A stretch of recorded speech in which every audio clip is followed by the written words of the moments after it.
Hello everybody and welcome back to the workshop. Hopefully I can get through this video without coughing myself to death. It's been a while because I've been laid up in bed and I don't get ill. It's been quite bad. I've still got a really terrible chest, so I haven't been down here. I've been doing the bare minimum at my home, and with everything else, jumping under a Range Rover or any other projects has not been high on my priority list.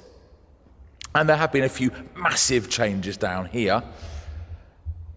So let me explain, because it's all about to go a little bit crazy. I need to get this done. It is a big old workshop, of which I've always just had a little corner of over there to look after the Range Rover. And that has now changed. It is not just a little corner for me, it's the whole thing. And I've been letting a friend use this ramp for a few days to change the gearbox in a Volvo. We're getting together stuff that needs to disappear. Someone's digger needs to be finished. There's lots of scrap engines and gearboxes.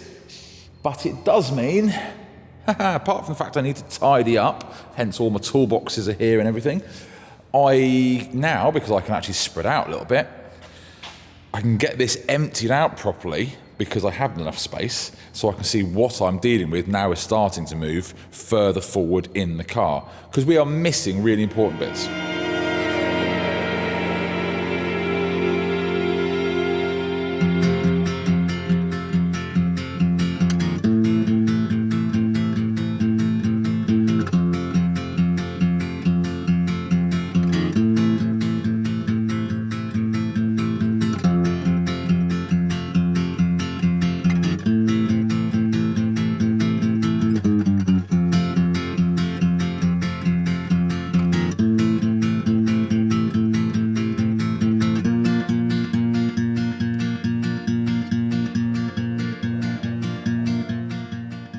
Right, why was I clearing that car out? Apart from it's always a little bit better to see everything, and we really can now. You also know what bits you've got lying around. I hate projects which you didn't start, where there are just bolts and bits and pieces there, so that's fairly important.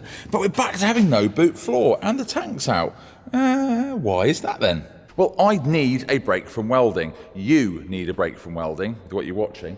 And because this place needs to, I need to be able to move this, basically, to make space. There are multiple projects now which are on tight deadlines. I've got to get the van done for June, for D-Day in Le Mans. I've got something else coming, which is, I don't know how much I can give away. Unreliable, exciting, very nice engine, and that's got to go on a road trip to the Trans-Faragarischen Highway in Romania and back. So that's like 5,000 kilometres. I don't know what it is. It's a lot. It's not likely to make it. And I've got to do all of that. That's for August. And of course, this needs to get ready. Really, we need this bodywork by spring. So I need to be able to move this around, get this on ramps, do some of the mechanical work. So it's time to get the tank fitted, so this can be, all right, with a boost pack, because we're not going to put batteries in it yet, but this can be started and moved with all of the brakes actually working, actually a fuel tank in it so it'll start and run, because there is no way that you want to be pushing something like this around every time you need to move it, to either use the ramp for it or not. So I've had to pull the tank out to put it back in. I can't find all the bits. So I want to get this tank mounted in properly. I've emptied it because this, which I've now found inside, is apparently one part of the tank strap, but that looks distinctly like the top. I don't know where it goes, and I don't know where the bottom is, and I don't really know how any of this actually secures it properly in there. Now, a quick look on the Google. I can see the tank, so I think this bottom piece down here is what I need to be looking for. That's what I need. That's easier to find than I was expecting. So where does this go? Oy! That goes down there, whichever way round. Tank sits in that. There's other straps that go over the top. Let's bolt that in, bolt that rear sway bar in. And there's less things hanging down. Come on, please. Yeah. Fortunately. Oh no.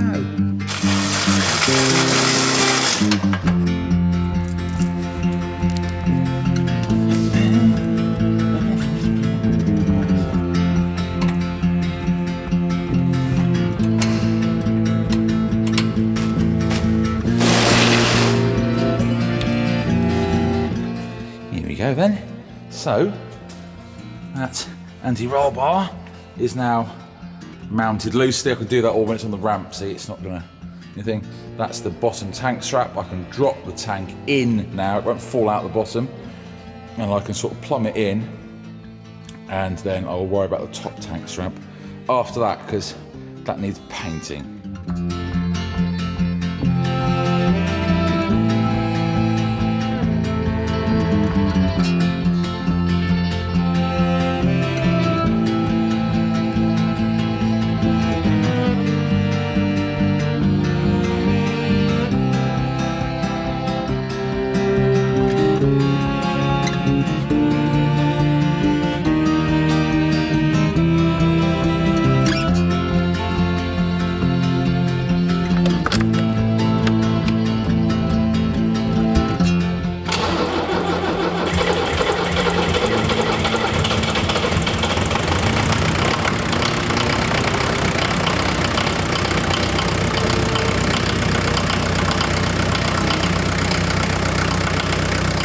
That is as far as I can get today, and to be honest, I'm still not 100%. I'm finding lifting things a little bit difficult with my chest, so I don't want to overdo it. I'm here by myself, so no one needs to find me passed out underneath the Range Rover. You know what?